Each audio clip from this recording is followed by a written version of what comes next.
નમસ્કાર, ન્યૂઝ ફોકસમાં હું અર્પિતા પંડ્યા આપનું સ્વાગત કરું છું। શરૂઆત કરીએ મુખ્ય સમાચારથી। ગાયની હત્યા માટે આજીવન કેદ અને 5 લાખ રૂપિયાનો દંડ ફટકારતો કાયદો ઘડવા માટેનો ખરડો પસાર કરે છે વિધાનસભા। 1954ના ગુજરાત પશુ સંરક્ષણ કાયદામાં સુધારો કરી સજા અને દંડની સખ્તાઈ વધારાઈ।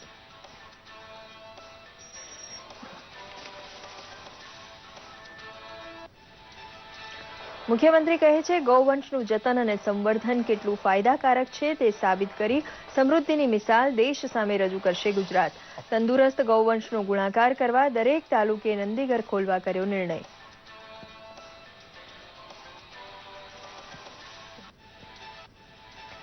વેપારની લાલચમાં ગૌવંશનું નિકંદન કાઢતા તત્વો સામે લાલ આંખ કરનાર રૂપાણી સરકારને શાબાશી આપે છે ગુજરાત। ખરડો પસાર થવાની વેળાએ હાજર રહેલા સંતો અને મહંતોએ રૂપાણી સરકારને આપ્યા આશીર્વાદ।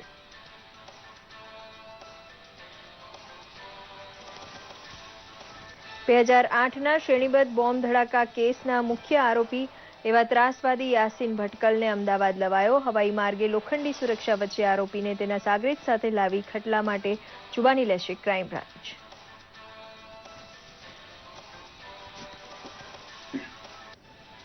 સૂર્યનારાયણનો પ્રકોપ હળવો થવાના કોઈ અણસાર થોડા દિવસ નહીં હોવાનું કહે છે હવામાન ખાતું। સરેરાશ 40 ડિગ્રી તાપમાન આસપાસ હજુ શેકાતું રહેશે ગુજરાત। સનસ્ટ્રોકથી બચવા માટે ઉપાય હાથ વગા રાખવા જરૂરી।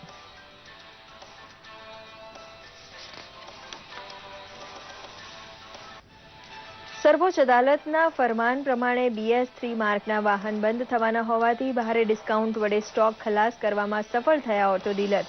ખરીદવા માટે વેઇટિંગ લિસ્ટ વેઠવું પડતું હતું તે સ્કૂટર 12,000ના ઘટાડાએ વેચાયા।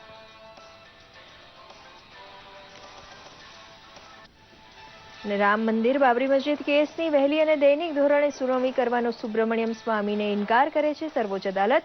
2.77 એકર જમીન 3 પક્ષકારને વહેંચી આપતો હાઈકોર્ટનો ચુકાદો ઠુકરાવી સર્વોચ્ચ અદાલતમાં અપીલ થઈ છે।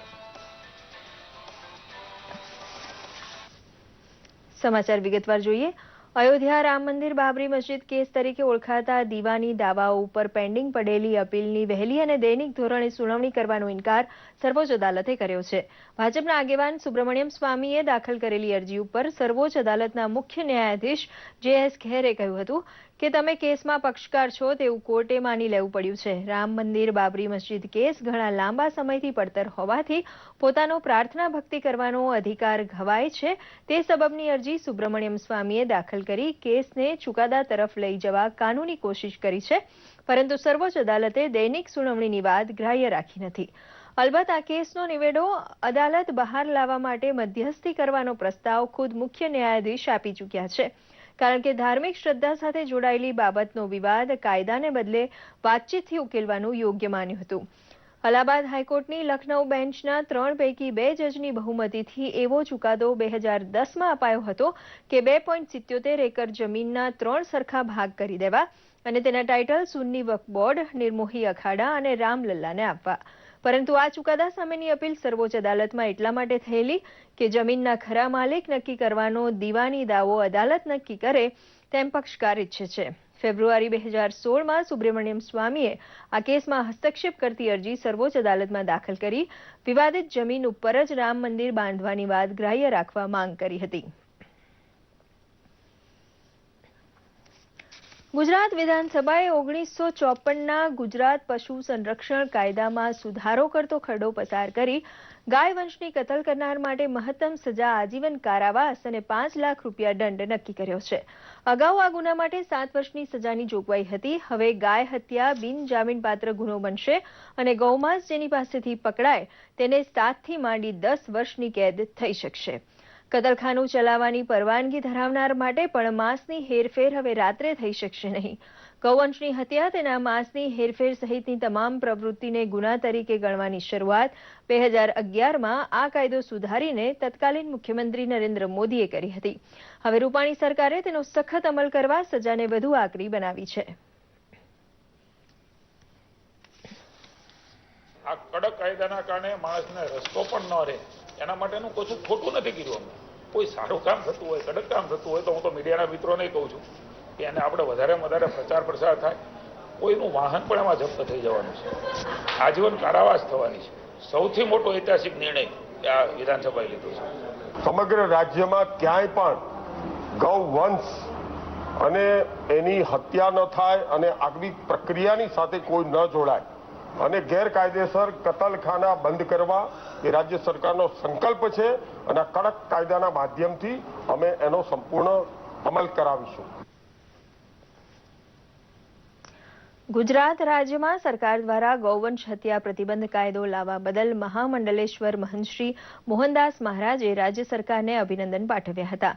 સમસ્ત સાધુ સંત સમાજ વતી શુભેચ્છા વ્યક્ત કરતા મહંતશ્રીએ જણાવ્યું હતું કે ગાયનું રક્ષણ થાય અને ગૌવંશનું સંવર્ધન થાય તે હિન્દુ ધર્મ અને ભારતીય સંસ્કૃતિ માટે અતિ મહત્વનું છે. ગુજરાત સરકારે આ કાયદો લાવવા બદલ રાજ્યભરના સાધુઓએ હૃદયપૂર્વક આશીર્વાદ આપ્યા છે. ગાય વિશ્વ વંદનીય છે ત્યારે ગાયને કાયદા દ્વારા રક્ષણ મળતા લોકોએ આનંદની લાગણી વ્યક્ત કરી હતી.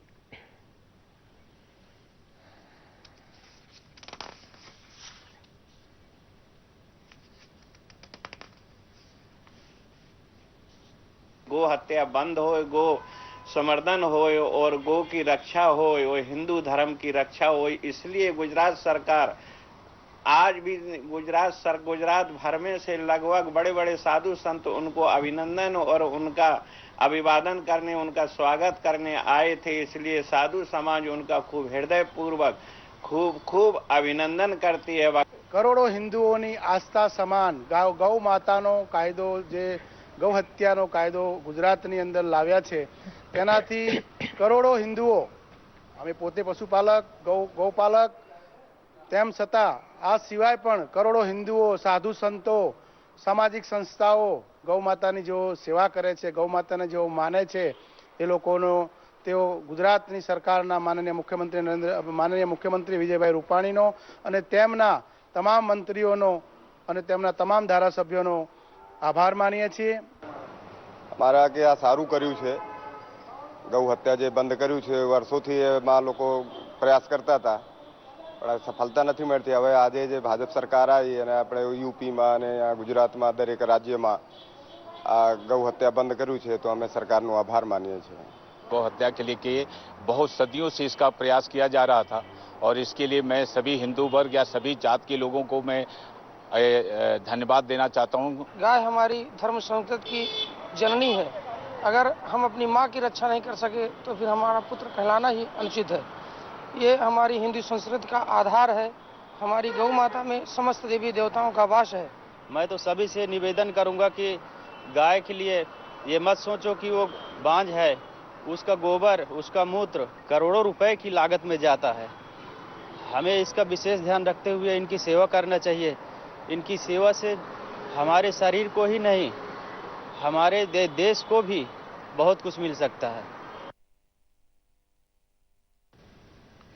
ગૌવંશની હત્યા બદલ સખત સજાની જોગવાઈ દાખલ કરતું વિધેયક ગુજરાત વિધાનસભામાં પસાર થતાં જ સાધુ સંતો ગાંધીનગર પહોંચવા શરૂ થયા હતા અને મુખ્યમંત્રી વિજય રૂપાણીને અભિનંદન આપવા ભીડ જામી હતી. જગન્નાથજી મંદિરના મહંત ઉપરાંત વૈષ્ણવ અને સ્વામિનારાયણ સંપ્રદાયના સંતોની આગેવાનીમાં સાધુ સમાજ એકત્ર થયો હતો અને વિધાનસભા પરિસરમાં જ મુખ્યમંત્રી વિજય રૂપાણીનું બહુમાન કર્યું હતું. ભાજપના કુશળ સંગઠક ભીખુભાઈ દલસાણિયા ઉપરાંત વરિષ્ઠ મંત્રીઓ આ પ્રસંગે હાજર હતા.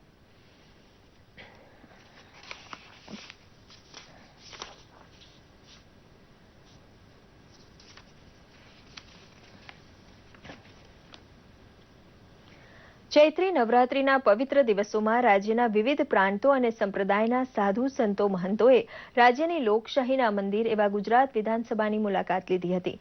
ગુજરાત વિધાનસભાની મુલાકાતે આવેલા સંતો મહંતોનું ગુજરાત વિધાનસભાના અધ્યક્ષ શ્રી રમણલાલ વોરા, મુખ્ય દંડક શ્રી પંકજભાઈ દેસાઈ, ગૃહ રાજ્યમંત્રી શ્રી પ્રદીપસિંહ જાડેજા અને ભાજપના પ્રદેશ પ્રમુખ શ્રી જીતુભાઈ વાઘાણીએ શાલ ઓઢાડી સન્માન કરી આશીર્વાદ મેળવ્યા હતા.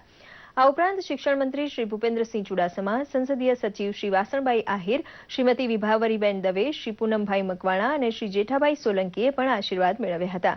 સંતો મહંતોએ વિધાનસભા ગૃહમાં ચાલતી કાર્યપદ્ધતિ ગૃહની પ્રેક્ષક ગેલેરીમાં બેસીને નિહાળી હતી.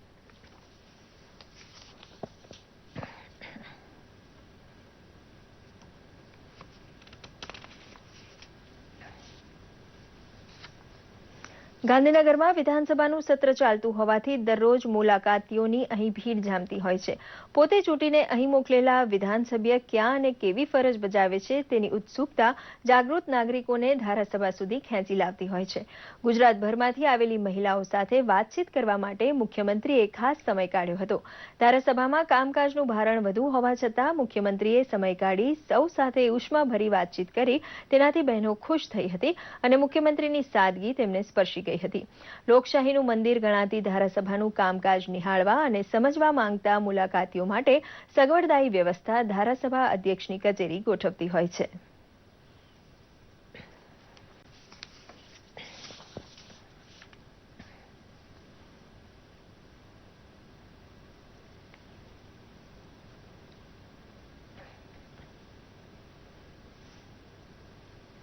નાયબ મુખ્યમંત્રી નીતિનભાઈ પટેલે કહ્યું છે કે રૂપાણી સરકાર પારદર્શક શાસનની હિમાયતી હોવાની વાત તપાસ પંચનો અહેવાલ રજૂ કરી સાબિત થઈ છે.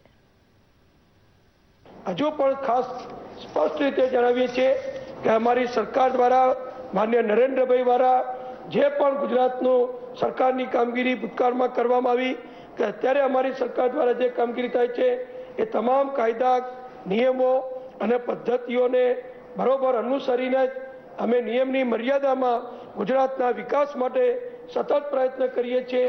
વાઇબ્રન્ટ ગુજરાત હોય કે ખેડૂતો માટેનું કામગીરી હોય બધું સરકાર મર્યાદામાં રહીને કરે છે અને પ્રમાણિકતાથી પારદર્શકતાથી અમે ગુજરાતનો વિકાસ કરીએ છીએ.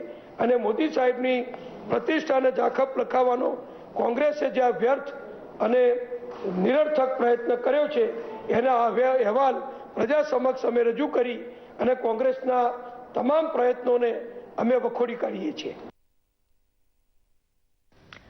2008ના શ્રેણીબદ્ધ બોમ્બ ધડાકા કેસના આરોપી ત્રાસવાદી એવા યાસીન ભટકલ અને તેના સાથી અસદુલ્લા અખ્તર ઉર્ફે હડ્ડીને અમદાવાદ લવાયા છે. અમદાવાદ ક્રાઇમ બ્રાન્ચની ટીમ વિશેષ વિમાન મારફતે ભટકલને અને તેના સાથીને લઈને અમદાવાદ આવી પહોંચી હતી. તેઓએ બુલેટ પ્રૂફ વાહનોમાં એરપોર્ટથી સઘન સુરક્ષા વચ્ચે ક્રાઇમ બ્રાન્ચ ખાતે લઈ જવામાં આવ્યા હતા. અમદાવાદના બોમ્બ ધડાકામાં યાસીને મુખ્ય રોલ અદા કર્યો હતો. યાસીન ભટકલ કર્ણાટકના ભટકલ ગામનો રહેવાસી છે. તેને આઈએમના સૂત્રધાર અમીર રઝાક ખાનનો જમણો હાથ માનવામાં આવે છે. આ બંને આરોપીઓને ક્રાઇમ બ્રાન્ચ દ્વારા કોર્ટમાં રજૂ કરી અને રિમાન્ડની માંગ કરવામાં આવશે. હવામાન વિભાગના જણાવ્યા અનુસાર આગામી 3 થી 4 દિવસો દરમિયાન રાજ્યમાં કોઈ પણ પ્રદેશમાં હીટવેવ આવવાની સંભાવના નથી તેમ હવામાન વિભાગના નિયામક જયંત સરકારે જણાવ્યું હતું. જો કે આગામી દિવસોમાં કચ્છના કંડલા, ભુજ સહિતના પ્રદેશોમાં મહત્તમ તાપમાન 38 ડિગ્રી સેલ્સિયસ રહેવાની સંભાવના છે, જ્યારે અમદાવાદ શહેરનું મહત્તમ તાપમાન 40 ડિગ્રી સેલ્સિયસની આસપાસ રહે તેવી સંભાવના છે. એકંદરે રાજ્યમાં મોસમ પ્રમાણે ગરમીનો પ્રકોપ યથાવત રહેશે તેમ હવામાન વિભાગની આગાહી છે. हाई रहेगा. हम अहमदाबाद में एक्सपेक्ट करते हैं कि अराउंड 40 डिग्री सेल्सियस टेम्परेचर होगा, मैक्सिमम टेम्परेचर, और मिनिमम टेम्परेचर जो होगा अराउंड से 24 डिग्री सेल्सियस अहमदाबाद में. कोई हीट वेव का भी कोई संभावना नहीं है. मैक्सिमम टेम्परेचर जो है खास करके भुज में अराउंड 38 से लेकर 40 डिग्री सेल्सियस के आसपास होगा. સર્વોચ્ચ અદાલતના હુકમ પ્રમાણે BS3 માર્ગ ધરાવતા વાહનોનું વેચાણ કરવાનો છેલ્લો દિવસ હોવાથી ભારે ડિસ્કાઉન્ટથી સ્કૂટર અને મોટરસાયકલ ઠેર ઠેર વેચાતા નજરે પડ્યા હતા. હવામાં પ્રદૂષણ વધતું અટકાવવા માટે કાલે 1 એપ્રિલથી BS4 માર્કનું એન્જિન ધરાવતા વાહન જ વેચાણ માટે બજારમાં ઉતરી શકશે. પરિણામે વાહનના વેપારીઓએ પોતાની પાસે પડેલા જૂના સ્ટોકને 8 થી 12 હજારના ડિસ્કાઉન્ટ ઉપર વેચવો શરૂ કર્યો હતો. અકલ્પ્ય ભાવે વાહન વેચાતા જોઈને લોકોએ તકનો ફાયદો ઉઠાવતા દોટ મૂકી હતી અને સ્ટોક ખલાસ કરી નાખ્યો હતો. અમરેલી જેવા નાના સ્થળે પણ પૂરેપૂરું વેચાણ થઈ ગયું હતું. પ્રધાનમંત્રીના સ્વચ્છ ભારત અભિયાન અંતર્ગત કંડલા પોર્ટ ટ્રસ્ટ દ્વારા સ્વચ્છતા પખવાડિયાની ઉજવણી કરવામાં આવી હતી. 16 માર્ચથી 31 માર્ચ સુધી કંડલા મહાબંદરે સ્વચ્છતા પખવાડિયા અંતર્ગત પ્રતિદિન પોર્ટના વિવિધ હિસ્સાની સફાઈ કરાઈ હતી. પોર્ટના account, medical, operation jetty, backup yard સહિત પોર્ટના વિવિધ વિભાગો દ્વારા પોર્ટ અને કંડલા પોર્ટ AO બિલ્ડિંગમાં પોર્ટના કર્મચારીઓ દ્વારા સફાઈ કરાઈ હતી. પખવાડિયાના અંતિમ દિવસે સ્વચ્છતા પખવાડિયા દરમિયાન ઉમદા કામગીરી કરનાર કર્મચારીઓનું સન્માન કરવામાં આવ્યું હતું.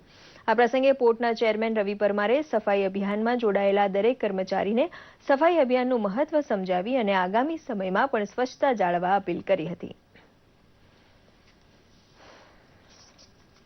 મહેસાણા જિલ્લાના હેડુવા રાજગર ખાતે સાબરમતી ગેસ તેમજ જિલ્લા તંત્ર દ્વારા દુર્ઘટના સમયે સુરક્ષા સંબંધિત આધુનિક સાધનો તથા માનવ શક્તિના સહકારથી બચાવ કામગીરી કઈ રીતે સફળતાપૂર્વક કરી શકાય તે અંગે જાગૃતિ લાવવા તેમજ સીએનજી વાનમાં આગ સમયે કયા કયા પગલાં લઈને મોટી દુર્ઘટનાથી બચી શકાય તે માટે ઓફસાઇટ મોક ડ્રીલનું આયોજન કરવામાં આવ્યું હતું, જેમાં વિવિધ ઉદ્યોગ ગૃહની ફાયર ફાઇટર ટીમો, વહીવટી તંત્રની ટીમો, મેડિકલ ટીમો, પોલીસ વિભાગની ટીમો વિવિધ બચાવ સાધન સામગ્રી સાથે જોડાઈ હતી.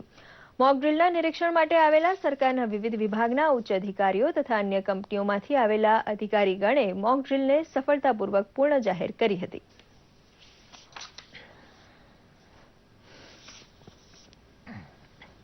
રાષ્ટ્રીય અનુસૂચિત જનજાતિ આયોગના નવનિયુક્ત રાષ્ટ્રીય ઉપાધ્યક્ષ હર્ષદ વસાવાએ આદિવાસી બાહુલ્ય ધરાવતા છોટા ઉદેપુરની પ્રથમ ઔપચારિક મુલાકાત લીધી હતી. તેમણે જિલ્લામાં વસતા આદિવાસીઓના ઉત્થાન માટે થયેલા વિકાસ કાર્યોની તેમજ બાકી રહી ગયેલા કામો અંગેની માહિતી મેળવવા સ્થાનિક આગેવાનો અને નેતાઓ સાથે એક બેઠક યોજી ચર્ચા વિચારણા કરી હતી.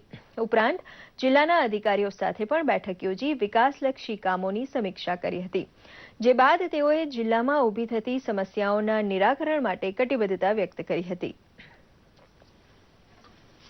નિયુક્તિ બાદ જ્યારે પ્રથમવાર આવવાનું થયું છે ત્યારે અમારા વિવિધ સમાજના આગેવાનો છે એમના પાસે હું જઈને પહેલી બેઠક કરું અને એ બેઠકમાંથી જે કામગીરી છે એમના વિસ્તારની જે વાપેક છે એના માધ્યમથી આ જિલ્લાની મુખ્ય સમસ્યા કઈ છે, આ જિલ્લાનો મુખ્ય પ્રશ્ન કયો છે એ હું એમના માધ્યમથી જાણી શકું.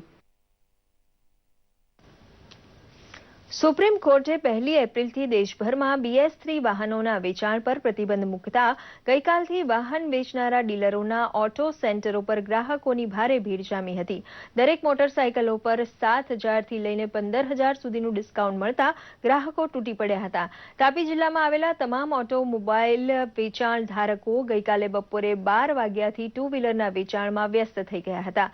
ઓટોમોબાઈલના વિક્રેતાઓને ત્યાં ગ્રાહકોનો જમાવડો મધરાત સુધી પણ યથાવત રહ્યો હતો. ઓટોમોબાઈલ કંપનીઓએ પોતાનો સ્ટોક ખાલી કરવા દરેક મોડેલ પર અલગ અલગ ડિસ્કાઉન્ટ સ્કીમો આપીને મોટરસાયકલનું વેચાણ કર્યું હતું, જેનો સીધો ફાયદો ગ્રાહકો અને ડીલરોને થઈ રહ્યો છે. ત્યારે વારે તહેવારે ન વેચાય તેવો રેકોર્ડ બ્રેક સ્ટોક ડીલરોએ માત્ર ગણતરીના કલાકમાં વેચી નાખ્યો છે. સવારના એડ વાંચી હતી પેપરમાં, તે પ્રમાણે હું અહીંયા ગાડી લેવા આવ્યો છું. મેં 2 પ્લેઝર ને એક ડ્યુએટ લીધી છે ને ભાવમાં ઘણો ધરખમ ઘટાડો છે. 15,000થી 16,000 રૂપિયાનો મને ફાયદો થયો છે.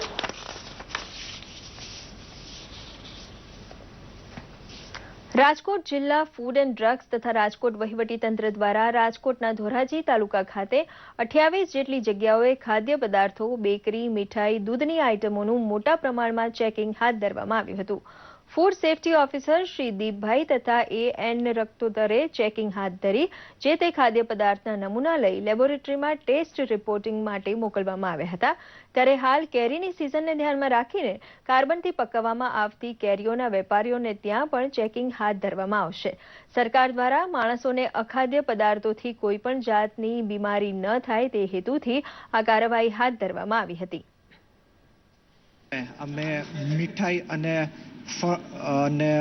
ફરસાણમાં જે પણ અત્યારે ભેળસેળ હાલે છે, જેવું કે એમાં રંગ નાખે છે, બળેલું તેલ જે વાપરે છે, તો એ અન્વયના અમે આજે સેમ્પલ લેવા માટે આવેલા છીએ. વણાકબારા કોળી સમાજ દ્વારા ગૌર માતાના તહેવારની ધામધૂમથી ઉજવણી કરવામાં આવી હતી.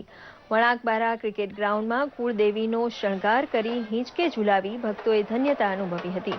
કોળી સમાજ દ્વારા દિવસ દરમિયાન માતાજીની પૂજા અર્ચના કરી ભવ્ય શોભાયાત્રા કાઢવામાં આવી હતી, જેમાં પોરબંદર, વેરાવળ, સૂત્રાપાડા, હિરકોટ, ઘોઘલાદેવ સહિતના સાગરપટ્ટીના લોકો જોડાયા હતા.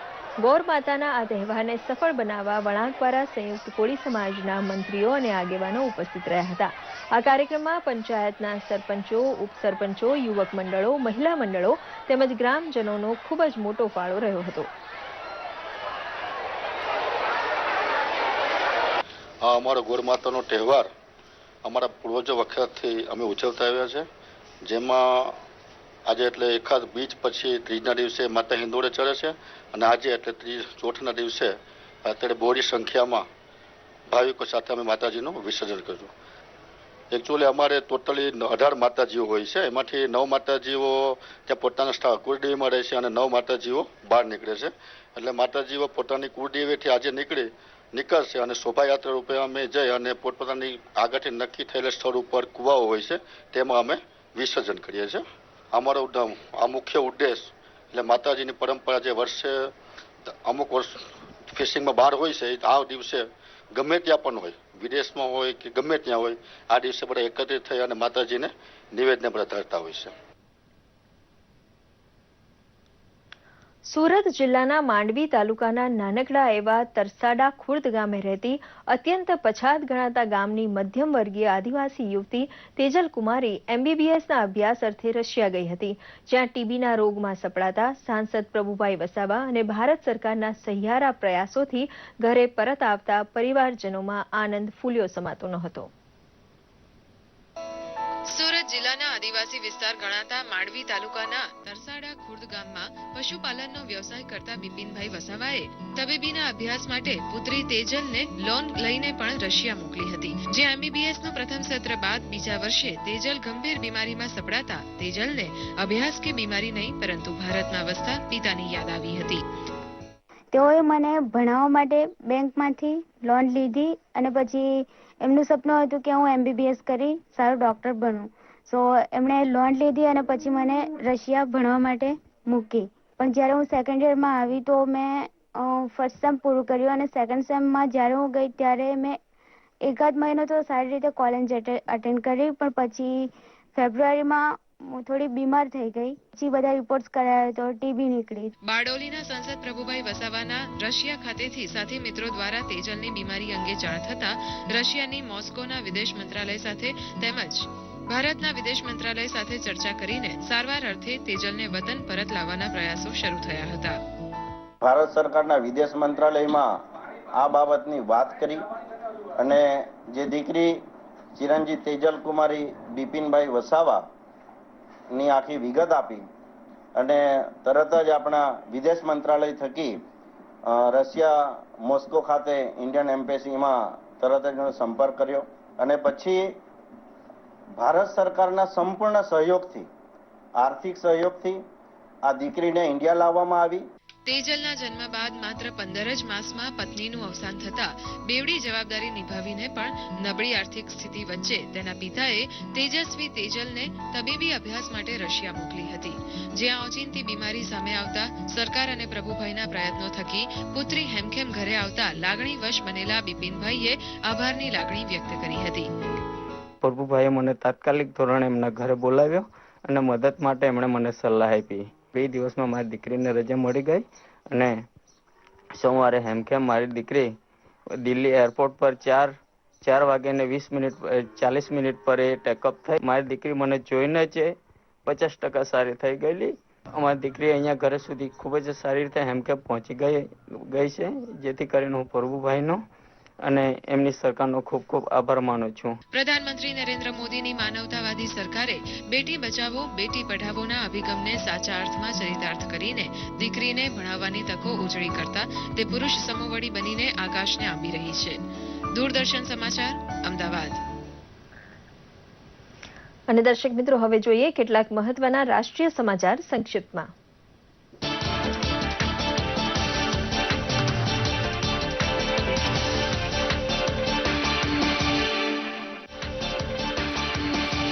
લોકસભામાં ગૃહમંત્રી રાજનાથસિંહે કહ્યું, જમ્મુ કાશ્મીરમાં સલામતી દળ ઉપર પથ્થરમારો કરતા તત્વોને દોરી સંચાર કરે છે પાકિસ્તાન.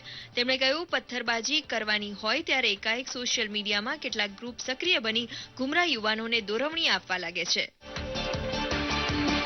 હિમાચલના પૂર્વ મુખ્યમંત્રી વીરભદ્રસિંહ સામે દેખીતી આવક કરતા અનેક ગણી વધારે સંપત્તિનો કેસ પડતો મૂકવા દિલ્હી વડી અદાલતે કર્યો ઇનકાર. બીજી બાજુ વિશેષ અદાલતમાં CBIએ ચાર્જશીટ દાખલ કરી આરોપી તરીકે તેમના પત્નીને પણ ઉમેર્યા.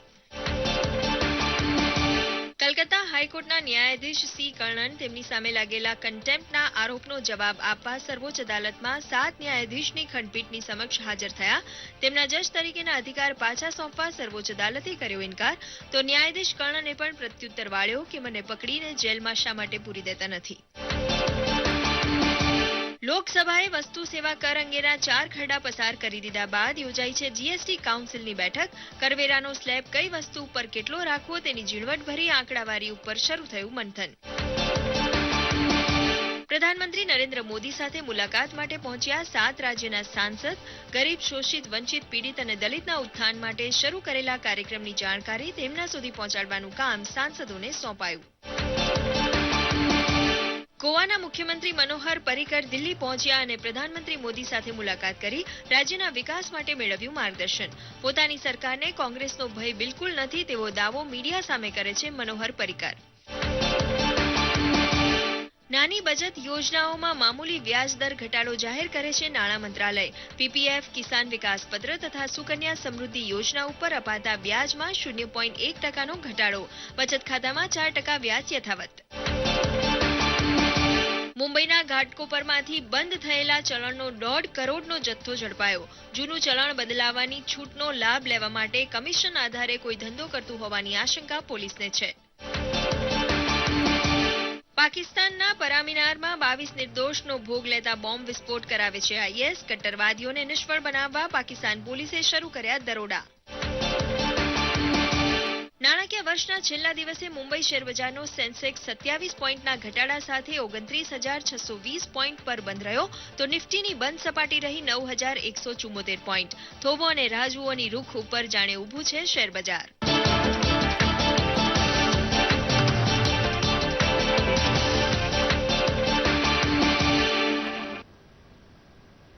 અને દર્શક મિત્રો, હવે જોઈએ સોશિયલ મીડિયામાં ટ્રેન્ડ થયેલા કેટલાક સમાચારોનો અમારો ખાસ રિપોર્ટ સોશિયલ કનેક્ટ.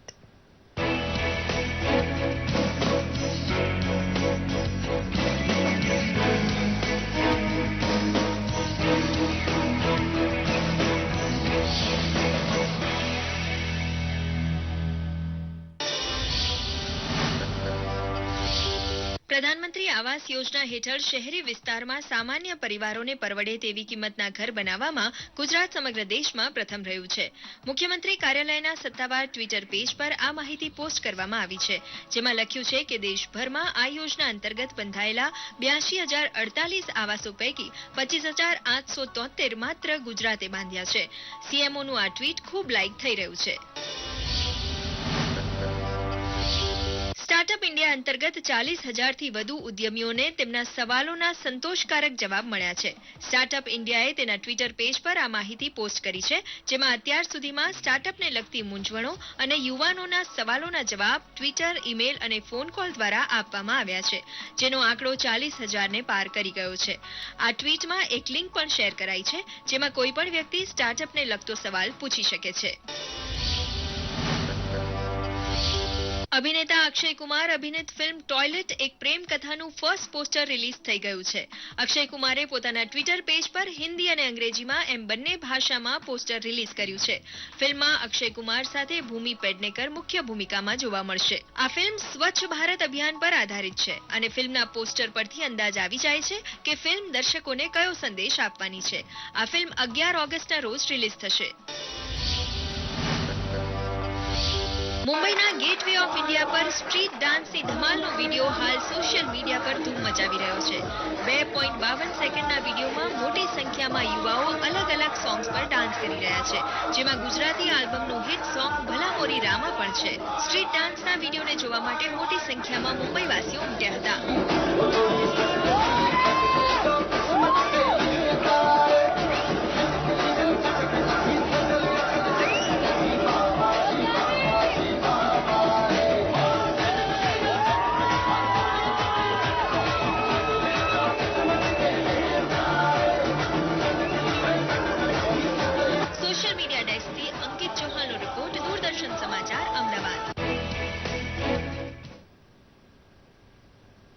તો આ સાથે ન્યૂઝ ફોકસ અહીં પૂરું કરીએ. નમસ્કાર, શુભરાત્રી.